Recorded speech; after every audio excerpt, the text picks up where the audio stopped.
पार्वती मैया लगी स्मरण में शिव जी की भक्ति में। शिवलिंग का निर्माण करती हैं, पूजन करती हैं, आराधना करती हैं, अर्चना करती हैं। शिव भक्ति में डूबी हुई हैं। अब अभी आपको सुबह प्रातः में जब दोपहर में कथा प्रारंभ हुई थी 1 बजे, तब आपको कहा था आप जब भगवान की भक्ति में डूबेंगे, आप जब भगवान के भजन में डूबेंगे, तब कहीं ना कहीं कोई ना कोई अड़चन आ सकती है। पार्वती मैया जब तप कर रही हैं, शिव जी उनकी परीक्षा ले रहे हैं। कभी ऋषि बनकर, मगर बनकर, संत बनकर, साधु बनकर, सर्प बनकर, बार बार परीक्षा लेने के लिए देवाधिदेव महादेव माता पार्वती के पास आते हैं। बार बार परीक्षा लेने के लिए। अब जब बार बार परीक्षा लेने के लिए आए तो महादेव पार्वती मैया थोड़ा घबरा जाती हैं, देख लेती हैं, फिर उनको लगता है कि परीक्षा कोई दूसरा नहीं ले रहा, देवाधिदेव महादेव ले रहे हैं। जीवन में एक बात उतार कर रखना, जब दुख की घड़ी आए, कष्ट की जब घड़ी आए, तकलीफ की जब घड़ी आए, दुख की जब घड़ी आए, उस समय पर आपके स्मरण में आना चाहिए जैसे सुख महादेव ने दिया था, दुख भी वो दे रहा है। सुख दिया तो दुख देकर परीक्षा भी वही ले रहा है कि हम अपने जीवन को श्रेष्ठता से जी सकते हैं कि नहीं जी सकते। ये महादेव परीक्षा लेगा, वो लेगा परीक्षा।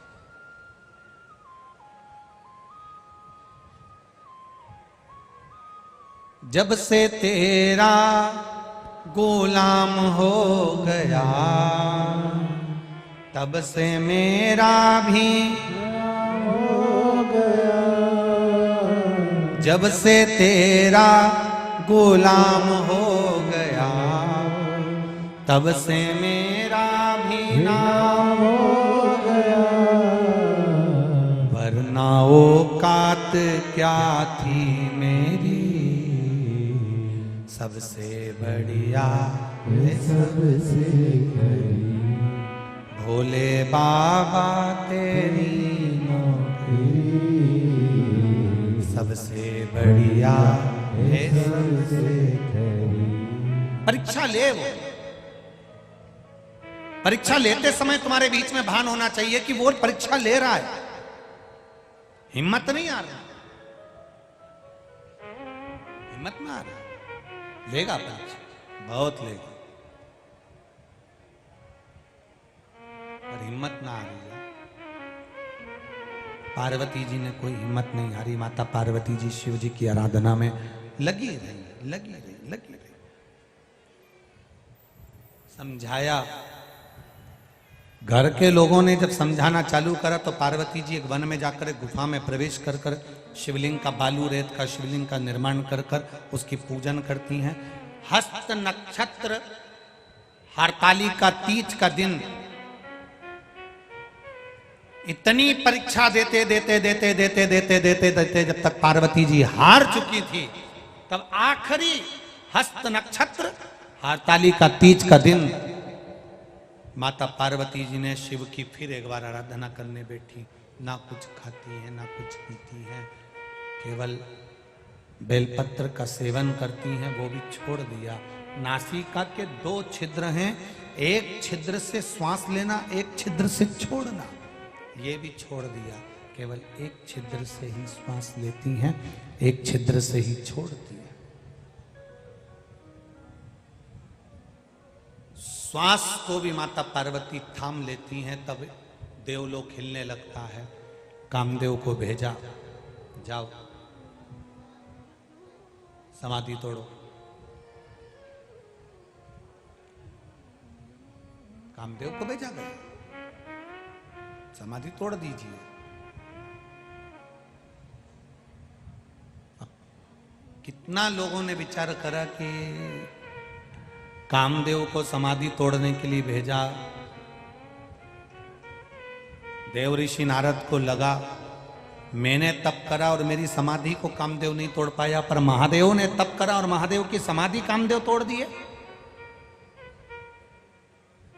देव ऋषि नारद के भीतर भी अभिमान आ गया था कि मेरी तप साधना बड़ी है कि मेरी समाधि को कामदेव नहीं तोड़ पाए थे, और महादेव की समाधि को कामदेव ने तोड़ दिया। पर कौन समझाए कि कामदेव रति के पति हैं और शिवजी सती के पति हैं। जब अपनी पत्नी के बहन का पति जब आता है तो पत्नी कह देती है वो आए हैं तो थोड़ा सा मिल लेना हो। कामदेव आए, नारद जी कहते हैं इनको समाधि नहीं तोड़ना थी, इनको समाधि नहीं तोड़ना थी, समाधि क्यों तोड़ी इनने। पर जैसे ही कामदेव आए तीक्ष्ण तीक्ष्ण बाण चलाते हुए आम के पल्लव में कामदेव छुप कर बैठ गए। सनातन धर्म के अंतर्गत आम के पल्लव की बड़ी विशेष महत्व था, जिसमें कामदेव छुप कर बैठे थे। शुभ कार्य के लिए, अच्छे कार्य के लिए आम के पत्ते की बंदरवाल बांधी जाती है। रोग मुक्ति के लिए नीम की बंदरवाल चैत्र के महीने में बांधी जाती है।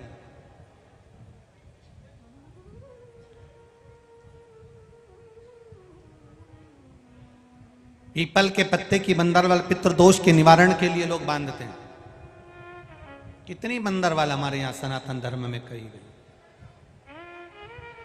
अब आज के समय में तो लोग वो बंदरवाल बांधते हैं, मोती की लगा देते हैं, कहीं कांच की लगा देते हैं।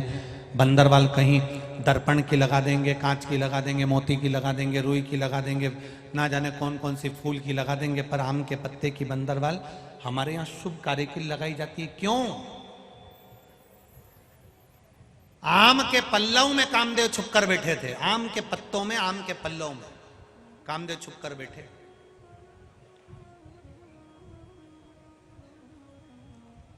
और वो आम के पल्लव में छुप कर बैठे तो देवाधिदेव महादेव ने भी कह दिया, सुनो कामदेव, तुम भस्म जरूर हो गए मेरे नेत्र की ज्वाला द्वारा, पर आम के पल्लव में तुम छुप कर बैठे थे, इसलिए जिसके द्वार पर ये आम के पत्ते की बंदरवाल बांधी जाती है, पल्लव लगाए जाते हैं, वहां पर महादेव की दृष्टि रहती है, कोई दूसरे की दृष्टि कभी नहीं पड़ सकती है।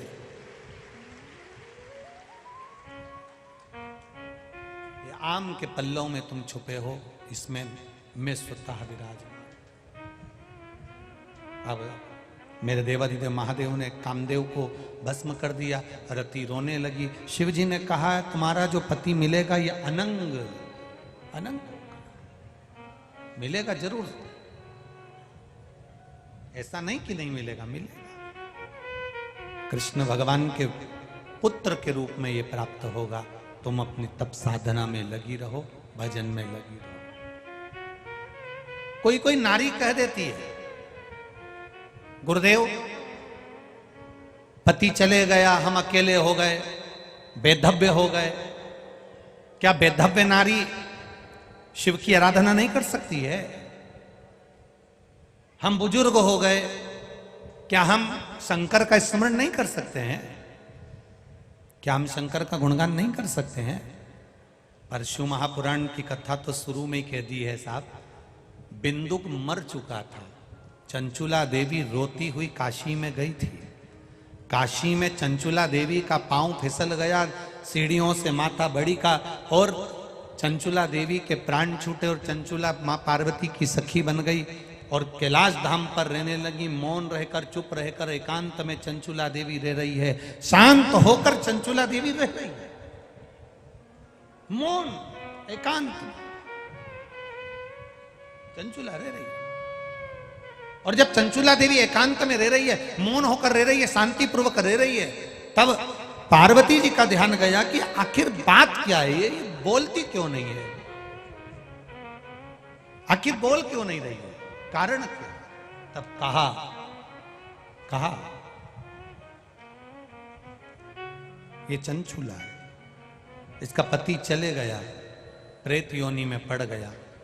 शिव जी ने आज्ञा कर दी, तुम चिंता मत करो, अगर ये शिव महापुराण की कथा सुन लेगी, भले विधव्य है भले विधवा है, शिव महापुराण की कथा अगर ये सुन लेती है तो इसका पति प्रेत योनि से छूट जाता है, देव योनि को प्राप्त होगा। ये बेधव्य होने के बाद अगर शिव महापुराण की कथा सुन भी लेती है, कभी जीवन में किसी भी जन्म में यह कभी बेधव्य नहीं होगी, अखंड सौभाग्यवती होकर पति के कंधे पर जाए, अखंड सौभाग्यवती। यह साधारण नहीं है शिव पुराण की कथा।